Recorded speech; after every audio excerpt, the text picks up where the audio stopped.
So how do you know if you're headed into a dysfunctional relationship early on?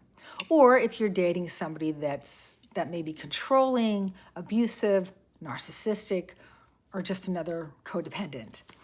Hi, I'm Coach Kathleen with Phoenix Rising. One of the patterns I've noticed with codependents, especially those that are involved with narcissists, is the new partner tends to rush the relationship beyond the normal rate at which couples get to know each other. A normal, healthy relationship should progress at a natural pace, meaning you're taking the time to get to know each other, you're looking for any red flags, you're not ignoring those red flags, and you're just letting things progress organically. In a codependent relationship, because the need is so strong to be loved and to be valued, we tend to rush that process. We want to get to the part where we're together. We're a couple, we're in love. And so what they do, and we allow it, is they push the relationship at an unnatural pace. If you're with someone who is very quick to say, I love you early in the relationship, or they push to occupy all your time at the exclusion of your friends or family, that's a red flag. Because codependents are so desperate to be loved, we crave the attention and the seeming adoration of this new partner. It's flattering to believe someone is so in love with us and wants all of our time and attention, but it may be a sign of love bombing or control. For instance, in my situation, my husband proposed in just a month or two, and we were married within 6 months, which was obviously not the best choice. I hardly knew him because as a narcissist, he was presenting this false persona. There was a lot of love bombing and a lot of trying to engage with me emotionally to trap me in a false sense of being loved and being almost worshiped. I was flattered that he pursued me so vigorously and wanted to be with me all the time, but again, to the exclusion of my friends and family. He told me it was because what we had was so special, and I believed him. So things progressed very quickly, and at the time, I knew it felt pretty rushed, but he always had a good explanation for it. The reality is, I didn't really question it too much because I wanted to believe it was real. I can think of one example early on. We had met at church, and I had a large group of friends who did a lot of different social activities. So we were all going to a movie one night, and my new boyfriend, later to be husband, arrived late to pick me up to drive to the theater. So he suggested we skip the movie and just hang out with the two of us. But I said I wanted to join the group and see the movie. He just kept saying he wanted me all to himself and asked why I didn't want to spend time alone with him. This was fairly early in our dating life, so I was, strong enough to say that I had already committed to going to the movie and that's what I wanted to do. And I was already a little unhappy that he was so late and was making both of us late to the theater. So anyway, we went to the theater, but we were too late and they only had one ticket left. And he was already kind of pouting because I wouldn't stay home with him. So he told me to go ahead and just go. And I think he expected me to say, no, I'm going to stay with you. And he would get what he wanted, which was to get me all to himself, which can be so flattering, but be careful. Looking back, I see that his being late may have been a manipulation tactic to kind of cause us to be so late, I would forget about the movie and stay with him. But I wanted to see the movie. So I took the remaining ticket and I went into the theater. I had told him to go ahead and leave and I would get a ride with friends, but he insisted on waiting for me, another emotional guilt trip, because I would know he was in the car waiting, and that was another way to emotionally control me and my time.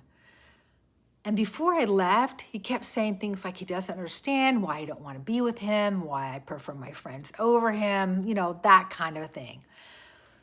So halfway through the movie, I felt so guilty leaving him waiting in the car and thinking about how badly he had wanted to spend time with me that I finally left. Not thinking that it was his choice to stay in the car, I was still left feeling guilty.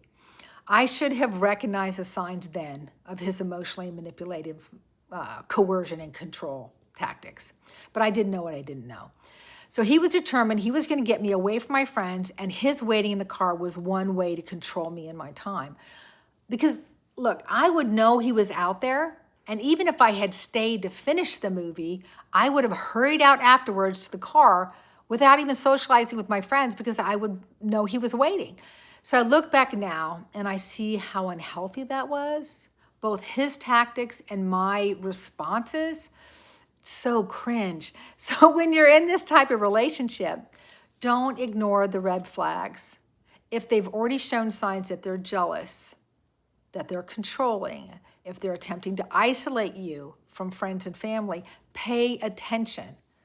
If someone's, a friend or a family says to you, hey, this is moving kind of fast, maybe take a beat, pause, and start honestly evaluating the relationship, looking for red flags. Maybe even take a break for a minute to just get off for a few days or a week by yourself to consider everything. Because when we're in denial about these things, we're not helping ourselves. And in fact, we could be setting ourselves up for control and abuse, like I did. They may start saying that your friends or family don't like them, and then try to convince you not to spend time with those people. But think about this. Your family and friends typically are the ones that know you and love you the most. They want you to be happy. They want to see you in a good, healthy relationship. So if they're expressing concern, you're going to want to pay attention to that. Now, if you're in a dysfunctional family like I was, it may not apply. My poor mother, God love her, she just loved my ex-husband, thought he was wonderful, but she didn't know the real him. But my mom just loved him. She didn't think the relationship was too fast. She thought, oh, what a wonderful love story. How romantic. And we, as codependents, we think, oh, he's so in love with me. He can't wait to marry me. We don't stop to consider that that could be a control technique. So we have to be honest with ourselves and try to identify these types of things. When they're rushing the relationship, that's a way to get control. They want to ensnare you. They want to get you so emotionally engaged that you can't leave them. So, obviously, one of the biggest red flags to look for is rushing a relationship, because there's no solid, healthy reason to push a relationship, because a normal, healthy relationship progresses at a normal, natural pace. You must take time to get to know each other, because you can't truly love someone unless you get to know them. And you can't get to know them unless you spend some time with them over a period of time, but not at the exclusion of your other relationships. In a healthy relationship, you're spending some time with them, you're getting to know them, you're looking for red flags, you're looking for incompatibilities or compatibilities. You're looking to see what you have in common, right? And there's a lot of things you can look for, right? Not just rushing the relationship like we already talked about, but also isolating you from family and friends, trying to control your time, using emotional guilt and manipulation. And other things, like for instance, how do they handle conflict? How do you handle conflict? Is it compatible? How do they manage their money? Are they irresponsible with money? Do they overspend? How do you manage your money? Is it compatible? These are the things you should be looking for as you progress in a relationship. How do they treat their family? What kind of family dynamic is it? Is it hard for them to keep a job? What's their work history?